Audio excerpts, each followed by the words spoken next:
I would love to know like anything more about your experience in training at Team 3D. Like, I don't know how much time that you spent like specifically with a Bubba Ray or a Devon together individually, but maybe some of the background in training there.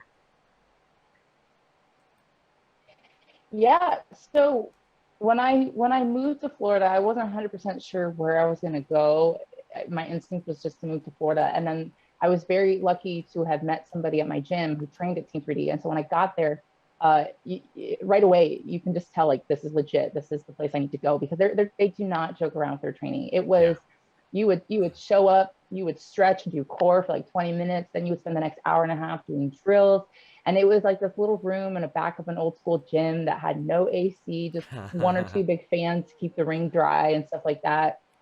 So you would do drills, and these drills were like in and out of the ring, lifting weights, doing more stuff, like could barely breathe kind of thing. And then once all that was done, then you would get in the ring and you would work on wrestling. And their regimen was very like broken down and very strict because they wanted to make sure that anybody who left their school and was representing not only the school's name but their names knew what they were doing, Yes. that they would represent them well. I was there for almost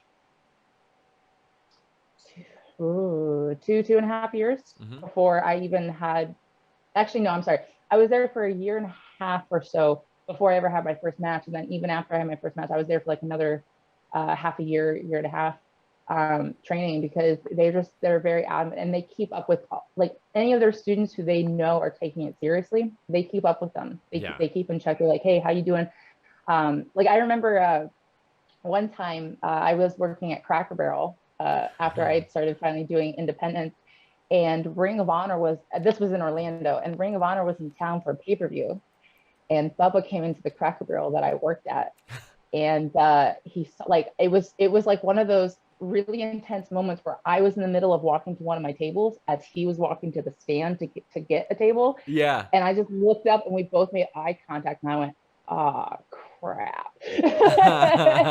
And he saw me, and then he was like, hey, I want one of her tables. So they put him in my section, and it was just one of those things where every single time I came to take his order or check on him, he'd be like, hey, how you doing?